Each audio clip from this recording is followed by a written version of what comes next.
Ladies and gentlemen, welcome to this week's Inspiring Leadership podcast. I'm really pleased to have Marc Allera. Marc is a fascinating leader. He's done a variety of things, which I'll talk about. I think I'll talk about now. Consumer marketing. He's been at Sega, he was the UK general manager. He was also the chief commercial officer at 3. He does a huge amount of work working alongside Great Ormond Street Hospital as a charity board member. Then EE, he was the CEO for 12 years and 3 months, continues on with that. But now he's also the CEO of the consumer division at BT, and he also looks after PlusNet. It's really lovely having you on the show, Marc. Welcome. Yeah, great to be here. Thanks for having me. Okay. And Marc, there's so much going on with technology and broadband and mobile phones and the way we're using technology these days. Do you want to just give us a bit of a flavor, because people perhaps don't realize just how fast it's changing and what's going on?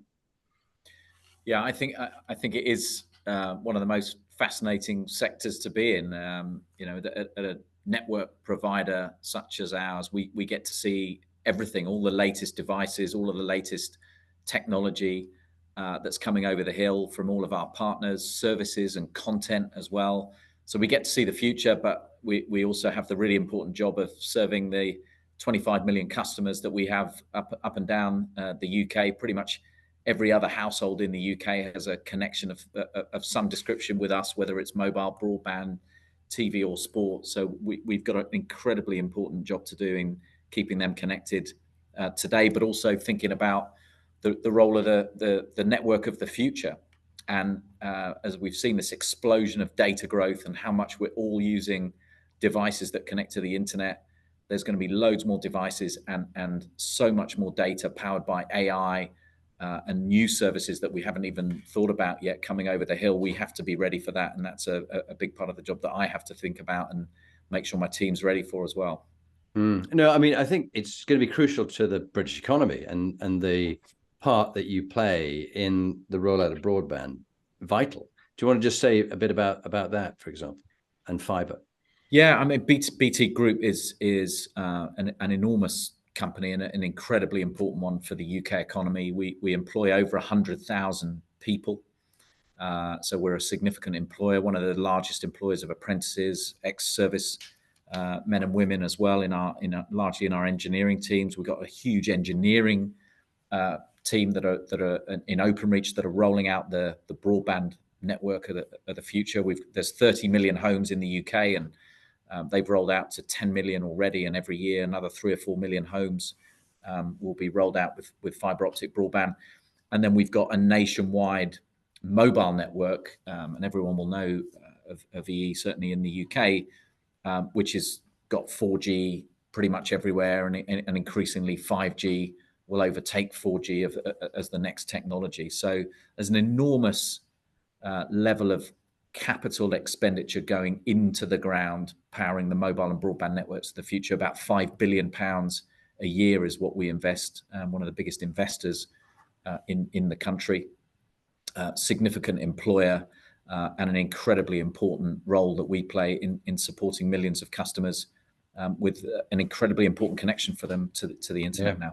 Yeah, no, it's really important. And funny enough, knowing that I was going to come on here with you, I decided to switch across from Vodafone to EE with my own iPhone, and went into your local branch here in my local one is in Grantham. And there's a nice guy there, the store manager, Ian Thornhill, who was absolutely charming, he and his team. There's a really nice culture there. They've just the way they looked after people was just exceptional, and very easy transition. So now I've got my broadband with EEBT, and I've also got my my mobile phone. So let's see how that goes. I thought I'd experience it. But talking about experiences with different people, you and I were talking about who are the other leaders, sort of CEO level, your peer group, who you have found inspiring that you meet with, and you want to perhaps give a call out for who they are. Would you just perhaps choose a couple and tell us why you particularly found them inspiring? Yeah, I think the first one is Carolyn McCall. Mm-hmm. She's someone I've spent quite a bit of time with because in her current role as CEO of ITV, they're a very important content partner for us. but I found her career journey really inspiring, because she's transitioned from running The Guardian to then running EasyJet. She was CEO of EasyJet for close to 8 years, and I think she's been CEO of ITV for around 8 years. I don't know exactly. And so I think she's really interesting, because she's transitioned industries and been successful in every one, but she still stayed a very humble, approachable person. And I know a very inspiring leader. I've heard her speak a few times about her story. So I think she'd be a really great person, I think, for you to have on the podcast. Thank you. The second person, we touched earlier about the world of technology and just how fast it's moving, and what's going on with devices and networks and technology and AI. And I think someone who'd be fascinating for you to have on the podcast is someone called Cristiano Amon.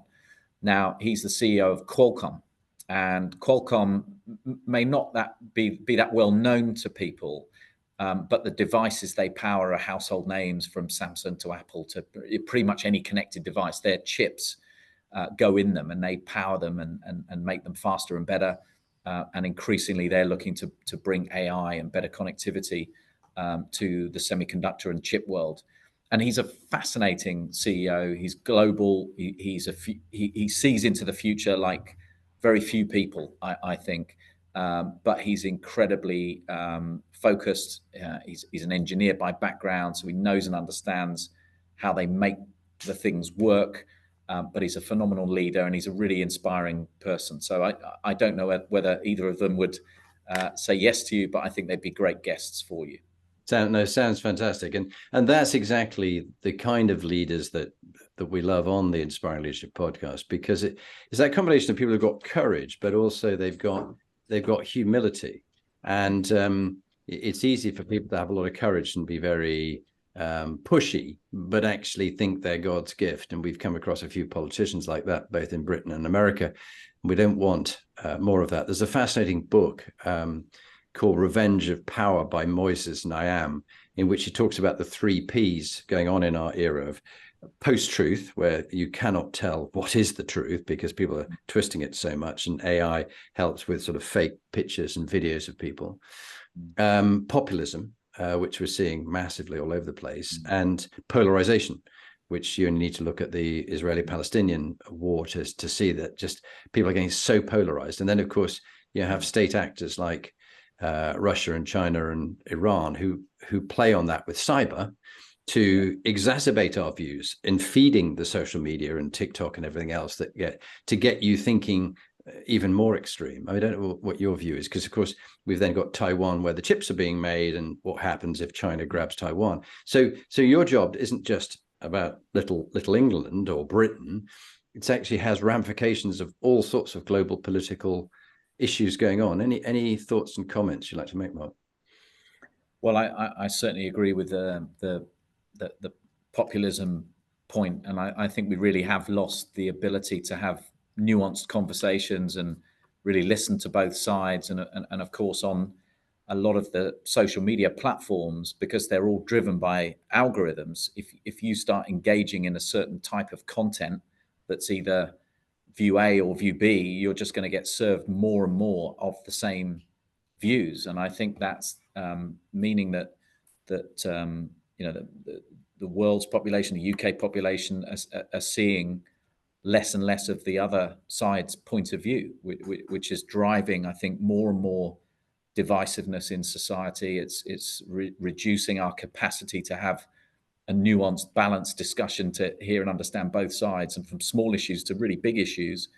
That's creating a massive problem, I think. And as you say, politicians and other bad actors are playing on that. And really using that to really bad outcomes. So I think it's incredibly concerning. How one fixes that, I'm not. No. I'm not sure. Some of them are almost like the Gordian knot that Alexander the Great chopped through in the end, because no one could untie it. It was such a mess of a complex problem. And in a moment, we'll talk about AI, because I'd be interested in your views of the pros and cons. But just thinking on this idea of how through social media you're fed things to enrage you and enlarge your bias and your prejudice against the other, whoever the other is. A very good friend of mine who we were at Sandhurst together, he's abroad in Jamaica, sent me a piece of some atrocity being done by a particular side against the other. And I sort of, I don't know why, but it was my friend. So I watched the video that he sent, and it had this person, this soldier, grabbing them and throwing them into a pit with lots of other bodies, which looked awful. And then there would be bang, bang, and the body would twitch a bit, and they would move a bit more, and there'd be another bang, and they'd stop moving.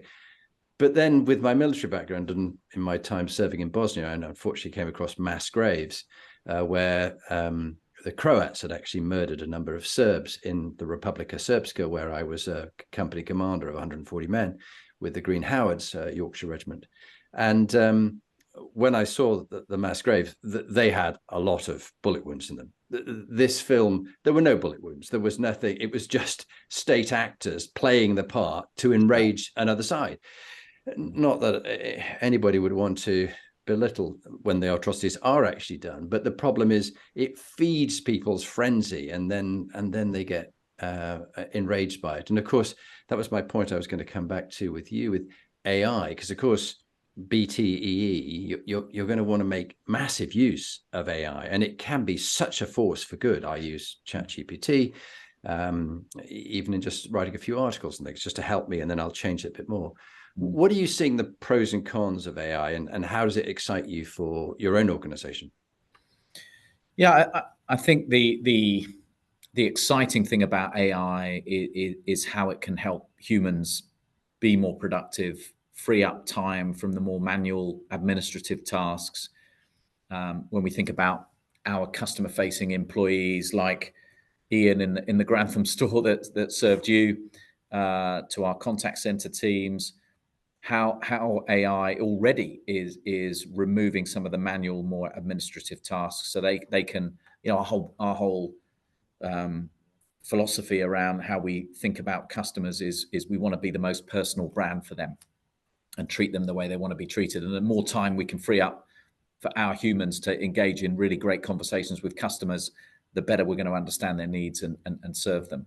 So I think it is already and will be a very powerful tool for us, both proactively and reactively, helping and supporting customers with some pretty simple questions like, why is my broadband not working, to I'm traveling abroad tomorrow, how much is it going to cost, and can you switch this on and turn that off, to more systemic changes, I think, in the way in which we can be more productive. If I think about our digital and technical developer community, who are already starting to use AI in how they think about coding and developing, they can be more productive. They can spend more time really thinking and understanding about the customer problem we're trying to solve, rather than just a lot of time on the admin side. We're auto testing and auto correcting errors that are made. So I think it's going to be an incredibly exciting and powerful tool. And a lot of people, are focused on, understandably, because that's how you create the stories. Going back to, how the media and the algorithms can create the stories that create the headlines. A lot of it is focused on the job reductions and the role reductions. But actually, I think through history, every time there's been a significant technological advance, it's generated high levels of productivity and created more opportunities for people, just different types of roles. And no one really knows yet, because it's still a relatively new phenomenon, what those roles are going to be and what the level of productivity is going to be and how much time it's going to free up for people. But I think used in the right way, I think it's going to be an enormous opportunity for businesses. Used in the wrong way, as you've touched on, it's also very, very potentially scary technology that will warp minds and warp the truth. And we've got to be really hot. That's why I think the regulation around this is going to be really important. How we think about the responsible role that every player in the particularly in the platform space, the platform ecosystem space, that have got so much power in terms of how they influence what customers are seeing, have got an incredibly responsible role to play. News and media organizations, got an incredibly important role to play. Mm. And quite often the regulation takes a bit of time to catch up with the technology. And I think my worry with this technology is developing so fast, so much faster, and the adoption of it is so much quicker. We've got to move very quickly, I think, from a policy regulation space to put these guardrails in place as quickly as we possibly can. I think it's really interesting. And it reminds me of the forthcoming guest I was mentioning to you, Stephen M.R. Covey, who's coming on the podcast. And Stephen's going to be talking about his new book, Trust and Inspire. This which is, as a CEO, you want to give trust and encourage trust in your organization, to have trustworthy people you can have working for you and inspire them. And at the same time, what happens when trust is broken? And can you trust certain forms of media and information? There's a thing called the Edelman Index, and Edelman do an annual index of different media outlets and newspapers and sectors of government and firms, and how much people trust them. And certainly in the last 10 years, not before that, if you take somewhere just like America, if you're a Republican, you trust the news less and less. If it was the Republicans in with Trump. And if you were a Democrat, you trust the government less and less because of the polarization, post-truth and populism.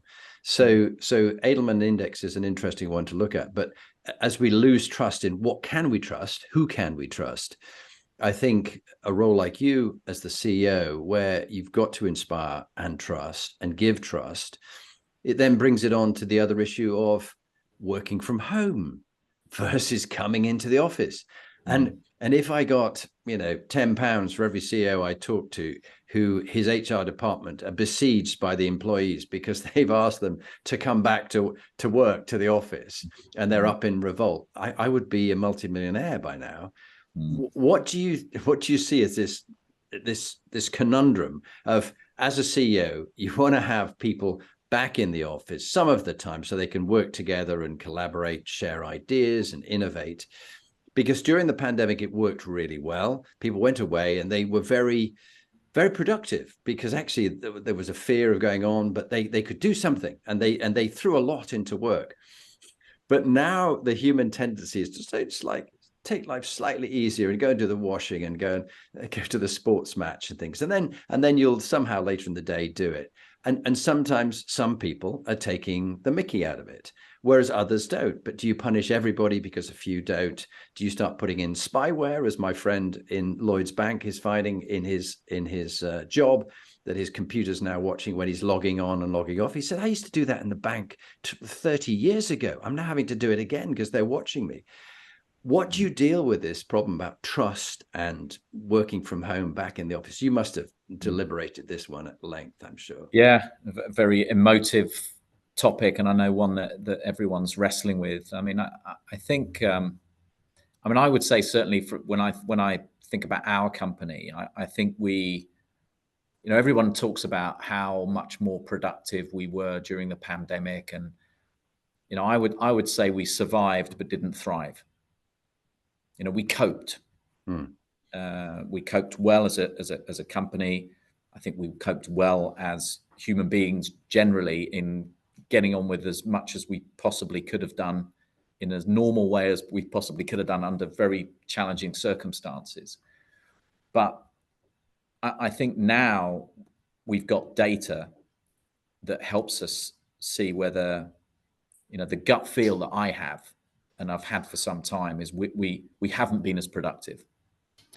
And now we've got data that shows us that teams that do spend time together, and that doesn't need to be 5 days a week, every week of the month, but teams that spend 3 days approximately a week, so the majority of the week, but as I still say, 40% of the week is as flexible, is more flexible than pre-pandemic. 2 days a week, 40% of the week, we're saying you can be wherever you want.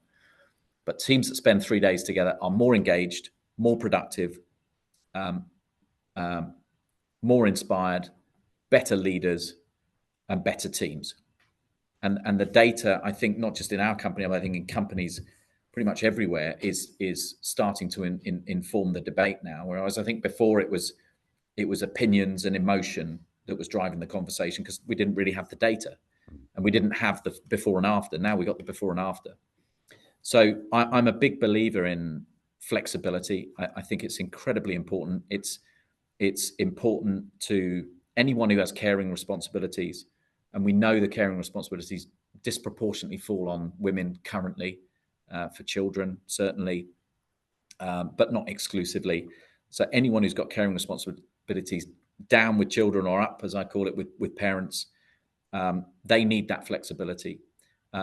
Employees with disability or different needs, I think now have a level of flexibility and contribution they can make that is certainly leveling some of the barriers that were there. So there's some wonderful examples, I think, of lowering the barriers, and making it easier for those that found it hard to enter or thrive in the world of work without the level of flexibility we've got today. So I think it's a wonderful thing.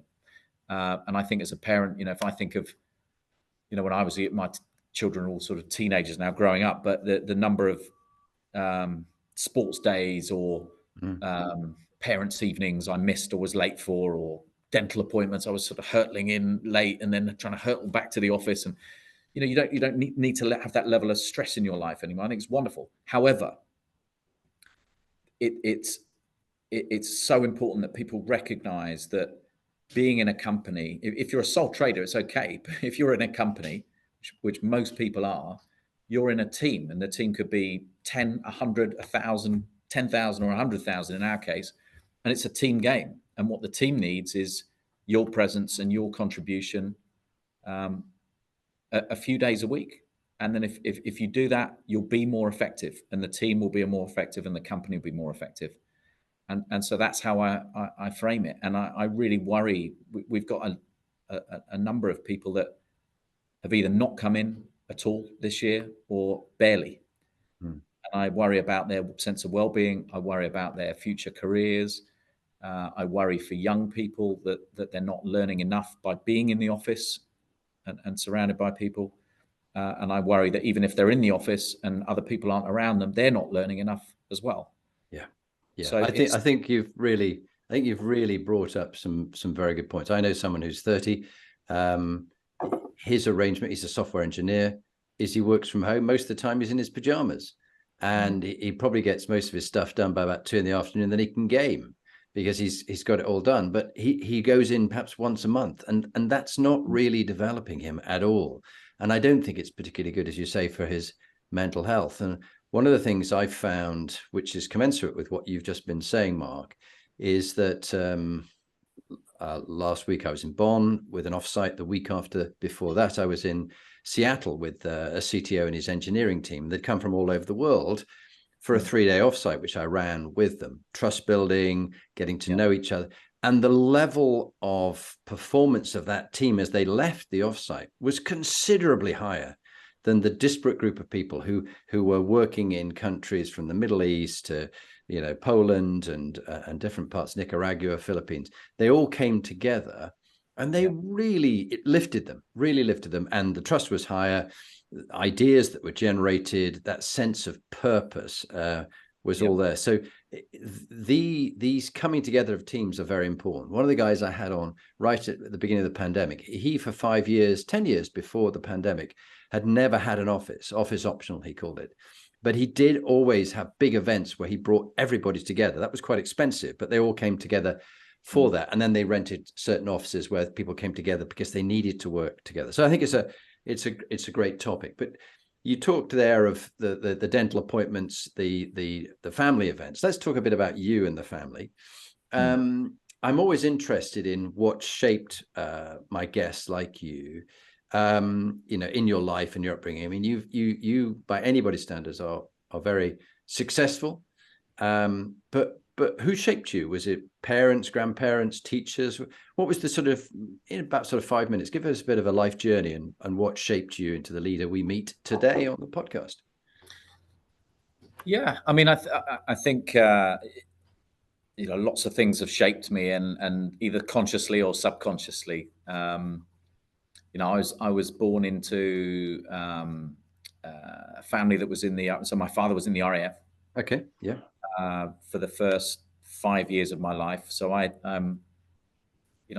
sort of constantly remember moving house. Oh yeah. Oh yeah. Now we may have only done it 2 or 3 times. It felt like every couple of weeks, we were moving. So moving school, moving places. So I've always found it relatively easy to adapt to different situations and get on with different types of people, and I attribute some of that, I think, to that sort of sense of moving. I went to state schools, normal schools, not very good schools actually. When I think back to the standards, and my father, I think, was a huge influence on me. Worked incredibly hard. Came from a a pretty poor background, and ended up becoming a doctor through, I think, hard work, and a real drive. I guess that comes from an immigrant background, Italian father, and that it's often there, I think, in immigrant families from all places, this sort of need to work hard and get into a better situation than where you came from, and ensure you stay there. So it never goes away, even though I feel like, even though, as you say, got the CEO title, done pretty well, I every day I wake up, I never settle. I never feel that the job is done and my, life is done and everything's sorted. There's that constant need to keep working hard. I screwed up my A-levels. So I remember the biggest lesson that I knew, but didn't apply, was that unless you're working hard, things don't generally go well for you. What you get out, what you put in. And I didn't work hard enough for my A-levels. I had to retake them. I think it was the making of me, actually, because it really taught me, or reinforced what I knew and what I was being taught and told about the importance of hard work, and nothing comes easy. And I think since that moment, and I never forget that feeling of failure. I've never been someone who's taken my foot off the pedal and not worked as hard as I possibly can, and I try and reinforce that with my team and people around me every day. So I think that was a big moment that shaped me. I really got inspired by technology, the wonders of technology, when I had a wonderful job at Olivetti, which was a once incredible company, Italian company, the inventors of the typewriter, and all sorts of other wonderful devices, but one of which was actually the world's first, what was called a multimedia computer that played. We would stand around this thing and put a CD into it, and it would play music, and everyone was looking at it like it was this sort of magical thing. You could play games on it, and it had speakers and all these things. So the Italian, like a lot of, almost like the joke they make about Italian cars, look wonderful, but it wasn't that reliable. It was beautiful design, did amazing things, was first, wasn't particularly reliable, and then Olivetti sort of had its own journey. But that really inspired me in the sort of world of technology and entertainment. And I ended up through various roles running Sega, huge video game brand, obviously big Japanese heritage, and leading, effectively leading at 26 years old. So I was 26 years old. Wow. And I feel a bit embarrassed about what I must have been like as a leader at 26 years old, because I was, I think of that's sort of barely out of teenage years, barely out of university, general manager, a couple hundred people or so working for me, leading the launch in the UK of a massive new games console. And that was a very, I think, incredibly defining moment for me, leading that, being responsible for that, and responsible for other people at such a young age, and many of them. So that was a big, and I think, an incredible boss who's unfortunately passed away now, but he taught me a huge amount about leading, and a huge amount about marketing, a huge amount about sales. He was an incredible person. Mike Sherlock was his name. Anyone in the video game industry will know Mike Sherlock. Certainly in the UK, he was a wonderful character. As I say, sadly not with us anymore. But and then I went to what was Everything Everywhere, the joint venture between Orange and T-Mobile, and we launched EE. That was another. Oh no, I've missed out 3 actually. So another big launch was 3. Launch of a new mobile network that was from Sega. Then went to Everything Everywhere to be part of the team that launched EE, and subsequently we got bought by BT Group, and I ended up here running EE and a few other things as well. So I think my career has been defined by technology and big launches and big brands that millions of customers use, and it's a wonderful thing to be part of those moments and leading teams in those moments.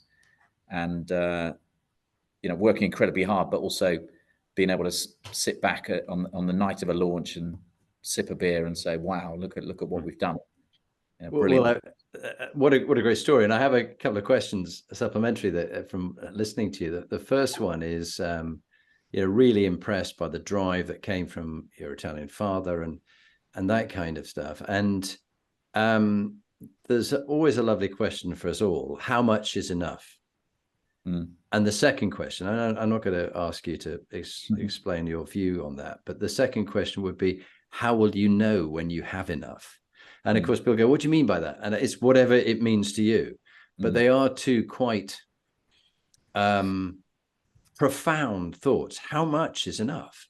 Because we're in this, and you've been brought up in a world of marketing and consumerism, and we need more of this, and you'll not be happy until you have this Olivetti, and then that will solve all your problems and your life will be rosy.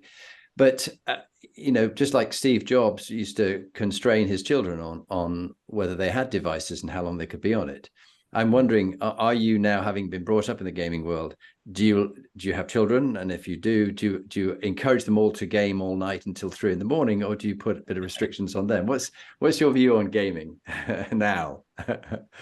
That's funny. I mean, obviously a lot of nostalgia for gaming. I was in that industry for 10 years, and I think it was a wonderful industry, and it is a wonderful industry.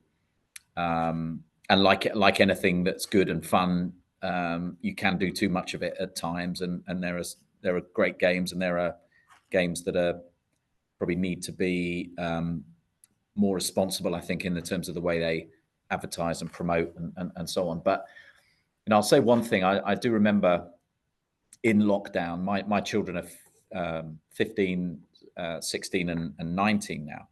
And I remember going upstairs and just watching them on the Xbox, and it was their telephone, effectively. It was the only way they could spend time with their friends. It was an incredibly social experience. And I went from sort of feeling frustrated that they wouldn't get off the thing at the time that I asked, and they're getting old enough now to just tell me to go back downstairs and do my own thing, and they'll do theirs, to thinking actually it's a really good thing. It's social, they're in touch with their friends, they're gaming together, and they're going through a really tough experience, as we all did, but I think particularly children at that time, and it was their way of staying in touch and getting through it. And so, it sort of reframed how I think about gaming. It is so much more sociable and connected than when I used to game. We always think about teenagers in bedrooms on their own, but actually now they may be in their bedroom on their own, but they're connected to lots of friends and meeting new people and doing really good things. I think it's a great thing.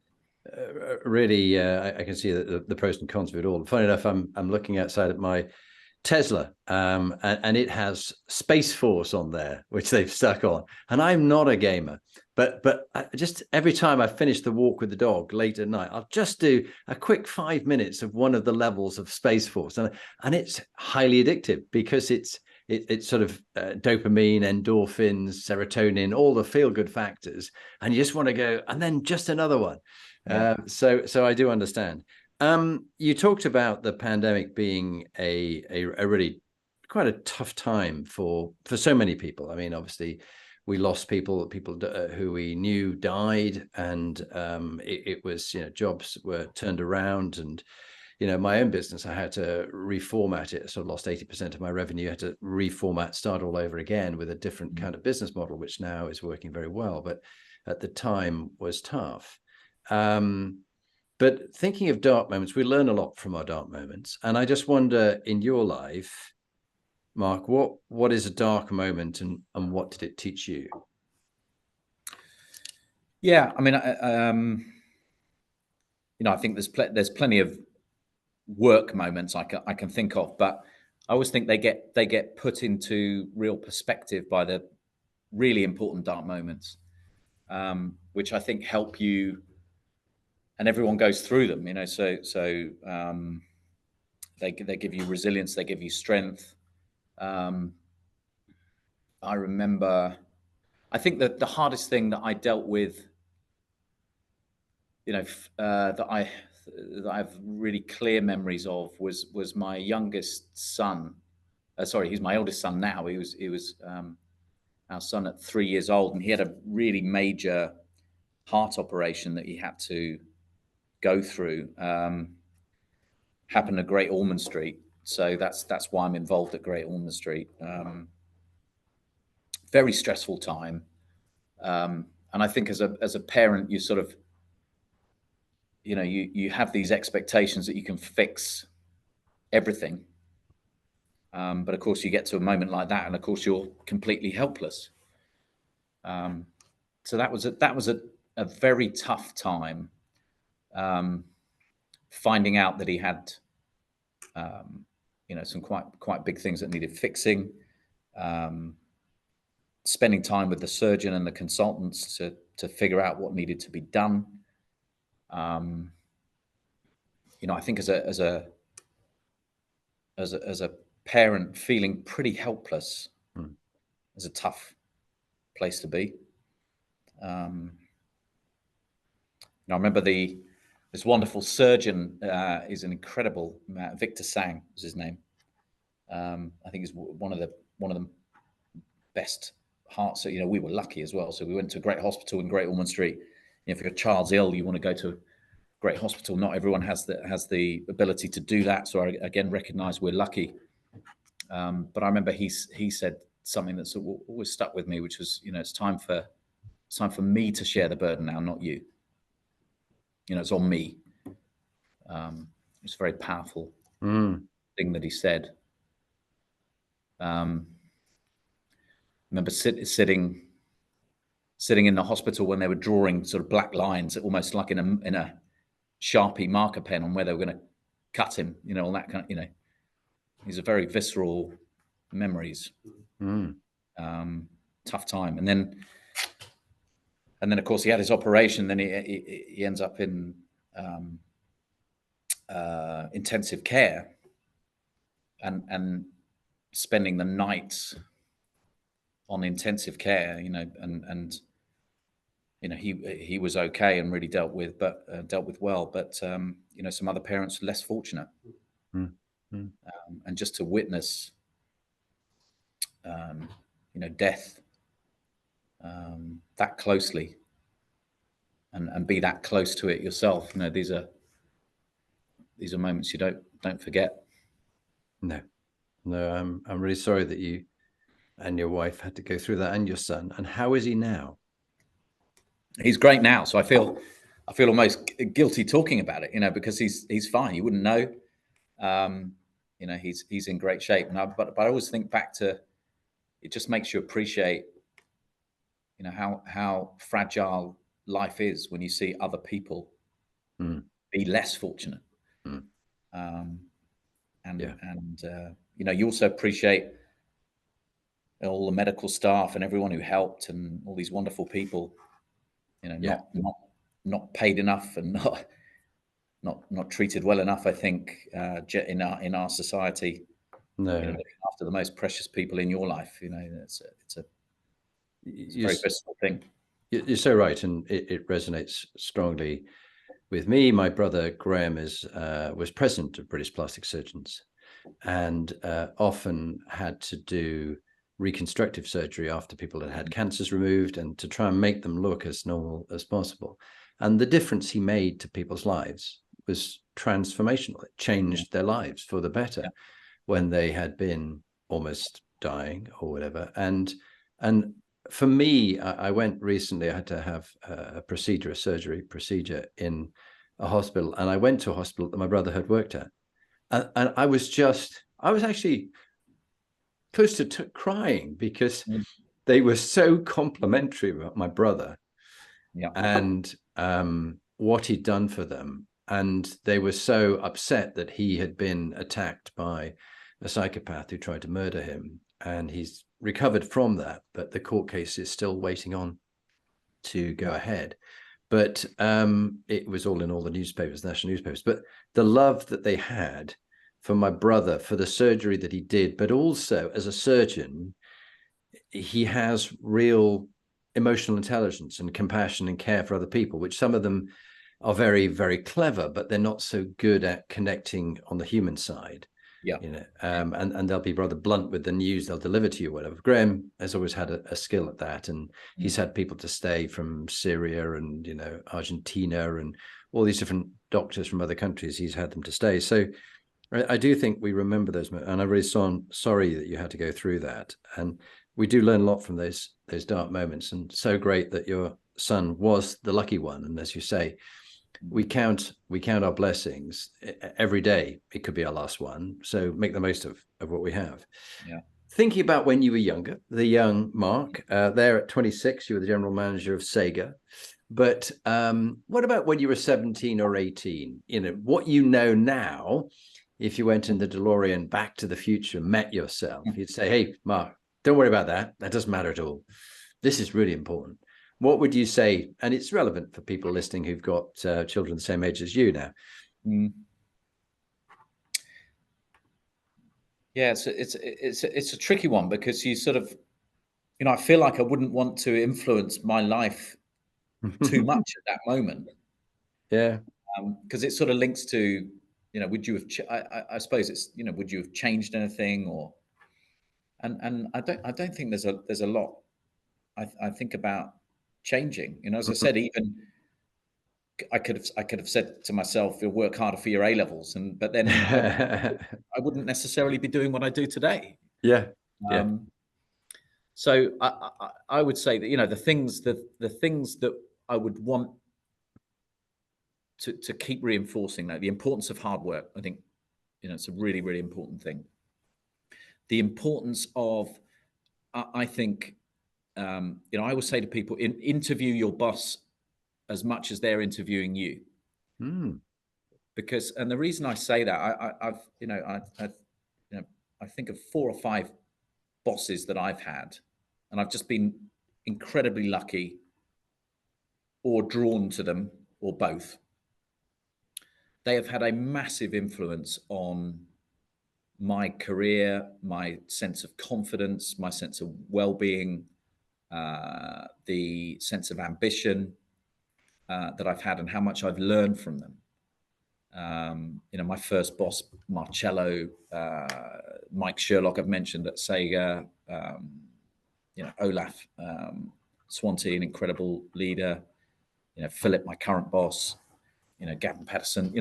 I've worked for 4 or 5 incredible people, and they've got a bigger influence on your career, I think, than people realize.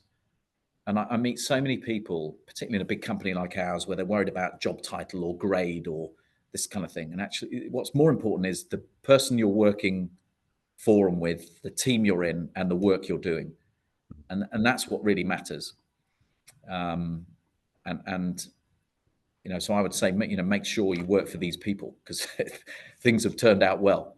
Yeah. And That's great don't just move advice. for the money, or there's times in my life where I've had maybe more money on offer or better title, Yeah.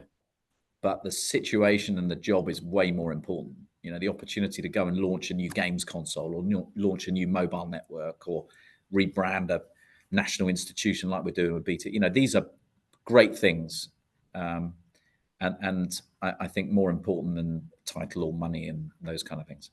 Very, very true. And when I was talking to Horst Schultz, he was from the Ritz-Carlton, and that idea of standards. And he had a boss when he was very young, and the boss said to him, "Never come to work ever again." And he went, "What do you mean?" He said, "No, come to create excellence in what you do and delight your staff and the people you work with, but never just come to work. It's got to be much more than that. It's got to have a sense of purpose," which was really going to take me on to that sense of purpose, which you and I talked a little bit about at the beginning, this idea of having a clear life purpose. Why do you do what you do, Mark? And why do you find your work very fulfilling, with that sense of purpose of what you want for your organization in the next 15 years? Yeah, I think I'll just respond to the the don't just come to work and come to drive excellence. And I think there is I sort of struggle a bit sometimes with some of this narrative from some people around. You quite often hear, if you love what you do, you never have to come to work every day, and all that kind of stuff. And I do think sometimes that also potentially brushes under the carpet that some of work, and sometimes quite a lot of work, is grind. It is work. It's not the most enjoyable thing that you could be doing with an hour, 2 hours, 3 hours of your time. You could be playing tennis or football or painting but there's a reason why it is called work. It's called work and not play. And so I think we have a responsibility, I think, as leaders, as business people, to help particularly younger people know that there is grind and effort required as well. And it's not all going to be a bed of roses. And there's every minute of every day, I love what I do. No, there's parts of the day where I think, this is really tough. Yes. And this is really difficult. But I know that if I get through it, I'll come out the other side in a better place. So I think we've got to be careful we don't oversell. No, I'm quite with you. And striving for excellence involves an awful lot of hard work. Agree. Awful lot of hard work. So I'm with you on that one. Let's not have it all too lovey-dovey and sort of, it's all roses and unicorns. But this idea of striving for excellence in everything that you do does involve washing dishes, doing tough work. This is the one that Horst was saying. In every hotel, he would go and he'd work with the dishwashers, because that's how he started his life, as a dishwasher. And he, at the age of 14, 100 kilometers from home, and sort of never forgot that. Just like your father's immigrant background, that need to prove yourself and not sit back, but actually have to fight for it. I think does make people achieve amazing things, ordinary people achieving extraordinary things. Otherwise we'd just bumble along, and there's a lot of people happily bumbling along. Doesn't make that wrong, but it's just those who want to really be inspiring leaders, they have to put a lot of work into it. No, I think that's right. I mean, coming back to why do I do what I do, and I think I'm lucky in that I lead 24,000 people. That's the size of my team. It's a big team. They're incredible as individuals and as a team, and they are working for 25 million customers that we serve. And if I think about ultimately what business are we in, it's providing a fast, reliable connection to the internet, and beyond eating, breathing, drinking clean water. It's one of the most important things we can possibly provide as a service, because it's the bedrock of everything, from entertainment to work to productivity.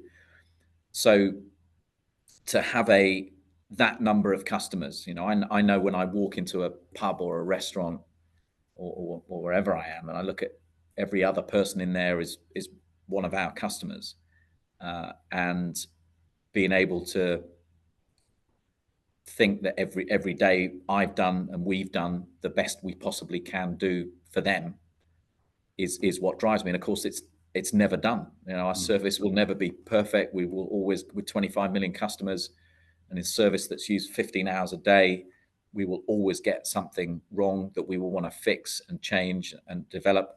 And we're in an industry that, of course, is developing every day. The devices are getting evolving. We've got things like AI we've talked about, and spatial computing, and all kinds of new technologies coming over the hill. And so just keeping up with that is both exciting and pretty purposeful, you know, making sure we can keep up with our customers' needs. And I think the other part of my role that I feel is incredibly important is this, the leadership responsibility of those 24,000 people. And we are all over the country, every country within the United Kingdom, every part of the United Kingdom.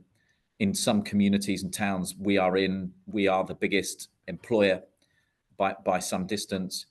And if we've got a healthy, thriving business, then those communities and those people, both the people that work for us and the communities that they're in indirectly, will benefit. And I feel that whenever I travel, whenever I go to all parts of the country to meet our teams in stores, in our contact centers and offices, I feel this huge responsibility that to ensure we've got a successful business that's generating investment and jobs and a future for them.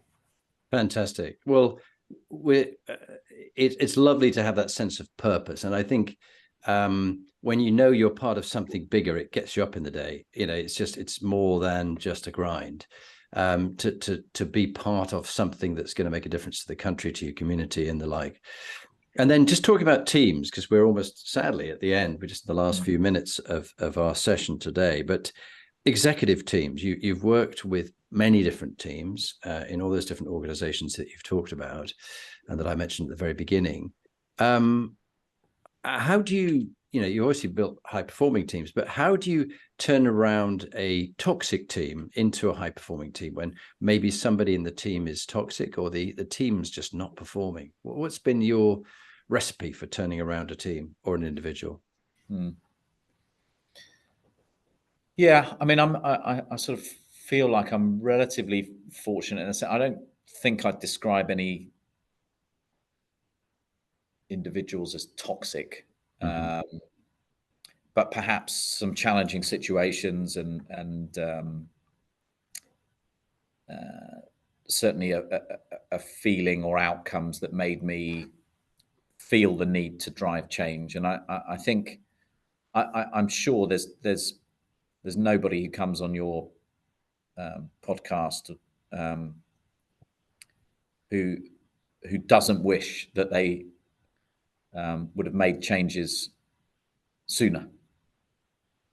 You know, so I think the thing I've realized over the years is that when you've got that feeling, and you know, if you need to make changes, you should be making them as quickly as possible. Sometimes, you know, a really hard thing is making that decision, getting over the hurdle. Once it's done, that sense of relief, you'll often look back and say, why did I leave it that extra week, that extra month? Did things get better? No. So I have to, you know, so that's certainly one thing. I think getting to the root cause, I think certainly over the years I've learned to be more patient. I'm not the most, I'm sure if my team were here, they wouldn't describe me as a patient person. But I have learned over the years to not react and jump to every data point, certainly if you're doing well, don't over celebrate. And if you're doing badly, and you know, it's not the end of the world, and there's another day tomorrow and we can fix some of these things. Figuring out what the root cause is really important of an individual's behavior or an outcome that's not being realized. And often in a business like ours that's so complex, there's so many connected teams and parts of the system that work together. It's not always as it seems. and so you have to really get under the skin of what's going on for an individual or a team. I think that's a really important thing that I've learned over the years. Yeah. But I think that the best recipe is try and find people who've got a like-minded, not like-minded, but consistent value set. Yeah. Yeah.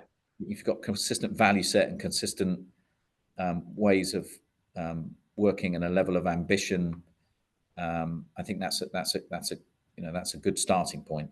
Yeah. And then, at times some people don't perform, and that doesn't mean that that's the end of their career. It just means it's the end of their chapter here, and that's okay. And I always try and help people on to the next thing and help them with those opportunities as well, because I think that's really important too. Yeah. Is someone described it as finding their happiness elsewhere, but it's not going to be here.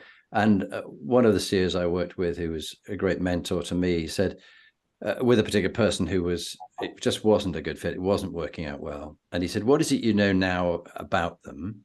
You already know it, but you're going to find it out in 12 months' time if you're going to hang on to them. I said, I know it's not going to work. So, well, why are you waiting another 12 months? Why not be firm in the decision, be kind in the execution, and how you help them find the next role, but don't dither. Don't avoid it, because it's actually affecting everybody else. It's not just you and them. And actually, often they're very relieved when you call out that this is just not working, much as you've tried to develop them. Okay.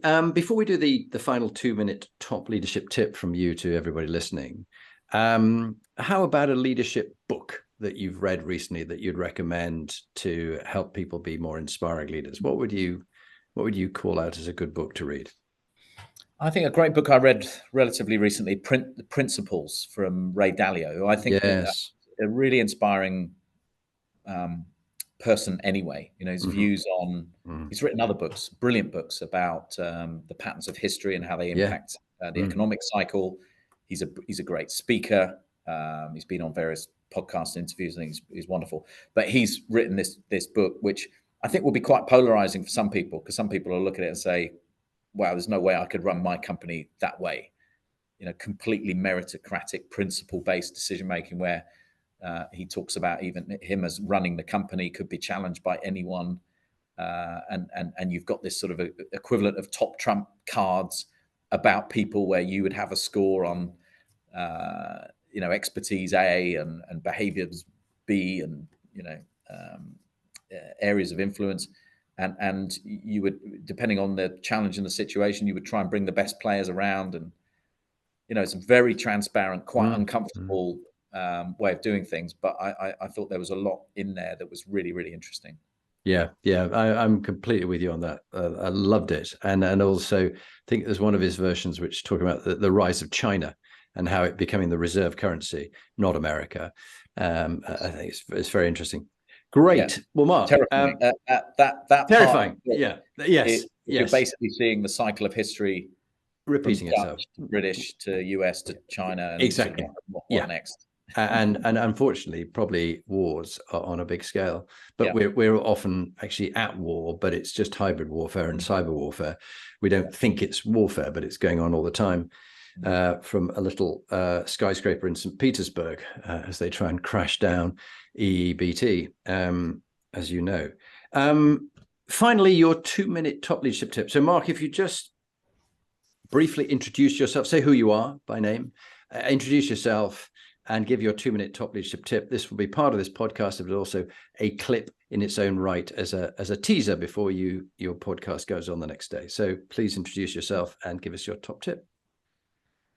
Okay, I'm Marc Allera. I'm the CEO of EE, and my top leadership tip would be to be as inspired by everybody at every level in your organization as you are. Often the famous names we read about and see, and a much higher profile. I can be as inspired talking to our receptionist, our barista, our teams in our contact center and retail stores, as I can be from some really famous high profile business people that we've all got access to. So, I would just encourage everybody to smash the hierarchy, flip the pyramid, listen and take the opportunity to be out and about and as connected as you possibly can be with as many people in your organization. They often know more about certain things than you do, and don't stay in your office, however warm and comfortable it may be. Get out and about and talk to as many people as possible, as regularly as you can.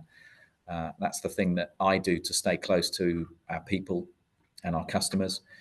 I've also spoken on this podcast about interviewing your boss as much as they're interviewing you. I think the importance of your boss is hugely underestimated by a lot of people, particularly in the early stages of your career, and the influence they have on your sense of well-being, but also in your career progression, the level of risk and opportunity that they and faith that they can put in you has a disproportionately high influence. I'm surprised by how few people think about that and seek out the best performing bosses in their organization who have a track record of promoting and creating brilliant talent and talented teams.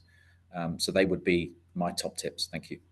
Fantastic. Well, look, Marc Allera, thank you very much indeed for being on the Inspiring Leadership podcast. I found your stories, your experience, and your wisdom will be incredibly helpful to people in 125 countries around the world who are listening. So thank you, Marc. Thank you. Pleasure to be here. Thanks, Jonathan.